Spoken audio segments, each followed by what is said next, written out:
औज़ुबिल्लाहिमिनश्शैतानिर्रजीम बिस्मिल्लाहिर्रहमानिर्रहीम। Dear student अस्सलामु अलैकुम। आज जिस टॉपिक को हम डिस्कस कर रहे हैं वो है creating instruction designing and developing. First two जो लेक्चर्स थे उसके अंदर हमने डिफरेंट टॉपिक्स जो इसी ही चैप्टर्स के सब टॉपिक्स थे उसको डिस्कस किया। आज हम उसी सिलसिले के एक तीसरी लेक्चर के साथ आपकी खिदमत में पेश हैं और आज जिस learning environment and instructional strategies और उसके बाद फिर हम डिस्कस करेंगे कि व्हाट आर इंस्ट्रक्शनल मटेरियल। सबसे पहले हम अपने इस पहले टॉपिक को डिस्कस करते हैं लर्निंग इन्वायरमेंट के लिए। मतलब लर्निंग इन्वायरमेंट को अगर हम थोड़ा सा आसान लफ्ज़ों में समझने की कोशिश करें तो लर्निंग इन्वायरमेंट के अंदर एजुकेशनल अप्रोचेस आ जाती हैं। यानी आपने कौन सी अप्रोच, यानी अगर मैं ये कहूँ कि टीचर सेंटर्ड अप्रोच आपने यूज़ करनी है, कंटेंट सेंटर्ड अप्रोच आपने करनी है, या आपने लर्नर सेंटर्ड अप्रोच जो है वो अप्लाई करनी है, और आपने किस तरीके से लर्निंग इन्वायरमेंट जो है उसको क्रिएट करना है कि लर्नर जो है वो अपने नॉलेज को ज़्यादा से ज़्यादा इन्हेंस कर सके। एक ऐसा माहौल क्रिएट करना है, आप ये कह सकते हैं कोई डिस्कशन टॉपिक या कोई एक्टिविटीज़ के साथ कुछ इस किस्म की सरगर्मियाँ आपने इन्वॉल्व करनी है अपनी टीचिंग की मेथोडोलॉजी के अंदर, कि जो स्टूडेंट जो है वो उस इन्वायरमेंट से ज़्यादा से ज़्यादा जो है वो सीख सकें। और इसीलिए आपने सबसे पहली स्टेज के अंदर जो है आपने जो देखनी है वो है आपकी एजुकेशनल टीचिंग स्ट्रेटजीज और अप्रोचेस की बात करेंगे। उसके बाद हम देखेंगे कि आपकी फिजिकल सेटिंग्स जो है वो क्या है। आपने देखा होगा कि डिफरेंट इंस्टीट्यूशंस के अंदर सिटिंग अरेंजमेंट्स जो होते हैं वो डिफरेंट होते हैं। जैसे आपने देखा होगा पैरेलल बैठते हैं, मतलब एक लाइन होती है, फिर उसके बाद दूसरी लाइन होती है, फिर उसके बाद तीसरी लाइन होती है। इसके अलावा यू शेप के अंदर जो है वो बी सिटिंग अरेंजमेंट करवाई जाती है कि तमाम चेयर्स जो हैं उनको आप दीवार के साथ जो है उसको डिस्प्ले कर देते हैं। और हर स्टूडेंट जो है उसके लिए टीचर जो होगा वो मतलब आप ये कह सकते हैं कि इजीली अप्रोचेबल होगा, और हर स्टूडेंट जो है वो फ्रंट लाइन ही पर मौजूद होगा। तो जब हम लर्निंग इन्वायरमेंट की बात करेंगे तो सबसे पहले जो है आपका एजुकेशनल अप्रोच हो जाएगी।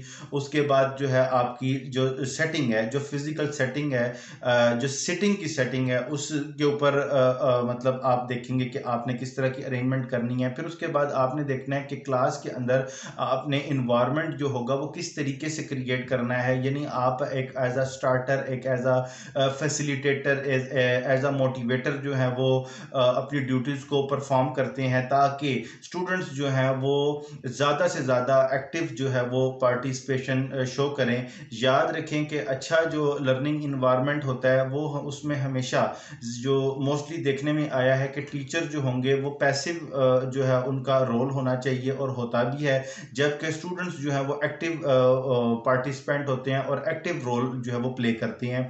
तो जितना ज़्यादा लर्नर जो है वो एक्टिव होगा उतनी ज़्यादा लर्निंग जो होगी वो इन्हेंस होगी, और लर्निंग इन्वायरमेंट जो है उसको वो क्रिएट होगा। और बहुत अच्छा, मतलब उसके इफेक्ट्स और रिजल्ट्स जो होंगे वो बहुत ज़्यादा आपके ऊपर आएंगे। अच्छे रिजल्ट्स जो है आप उसको फाइंड आउट कर सकेंगे। उसके बाद जो है वो तमाम की तमाम एक्टिविटीज़ जो आपने क्लास के अंदर करनी है अपने लर्नर्स को इंगेज करने के लिए, ये सारी की सारी चीज़ों को, इन तमाम चीज़ों को एज अ होल जब हम लेते हैं और आपका इससे टीचिंग लर्निंग जो प्रोसेस है वो मुतासिर होता है, और पॉजिटिवली जो है उसके अंदर चेंजिंग आती है, और लर्नर्स जो हैं उनकी उनकी मेंटेलिटी, उनकी स्किल्स, उनकी अचीवमेंट लेवल, और उनका उनका जो सोचने का अंदाज, और उनकी आप ये कह सकते हैं कि जो क्रिएटिविटी लेवल है, उनकी प्रॉब्लम सॉल्विंग अप्रोच है, वो उस इन्वायरमेंट के अंदर बूस्ट अप होती है, इन्हेंस होती है। तो वो एक अच्छा जो है वो लर्निंग इन्वायरमेंट होता है।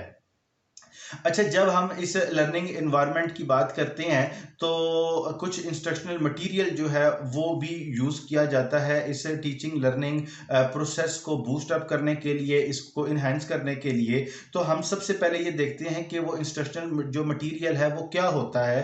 तो याद रखिएगा कि devices that helps learn to comprehend information. आप ये देख लें वो तमाम इंस्ट्रूमेंट्स टूल्स जो हैं जो आपकी टीचिंग लर्निंग प्रोसेस में का हिस्सा बनते हैं। मिसाल के तौर पर हम बात करते हैं, आपका लैपटॉप हो सकता है, आपका प्रोजेक्टर हो सकता है, ठीक है, और दूसरे जो डिफरेंट सॉफ्टवेयर होते हैं जिसके ज़रिए आप अपना डेटा प्रेजेंट करते हैं, ये सारा का सारा डेटा और जो टूल्स होते हैं ये आपका इंस्ट्रक्शनल मटेरियल कहलाता है। और इसकी मदद से आपकी टीचिंग लर्निंग प्रोसेस जो है वो ज़्यादा मुतासर कुन होता है। इसके बाद forms of communication of information, document that supports teaching and learning, वो तमाम चीज़ें जो आपकी टीचिंग लर्निंग प्रोसेस को सपोर्ट करती हैं और उसको इन्हेंस करती हैं, वो आपका इंस्ट्रक्शनल मटेरियल कहलाता है।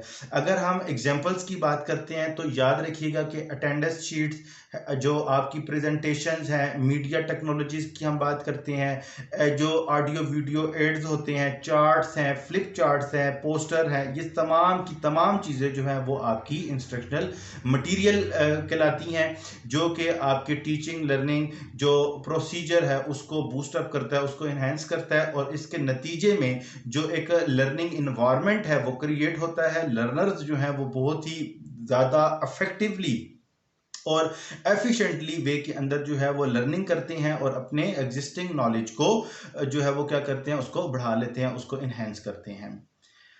इंशाल्लाह ताला my dear scholars and students and fellows, बहुत जल्द आपकी खिदमत में एक नई वीडियो के साथ पेश होंगे। तब तक के लिए अल्लाह हाफिज़।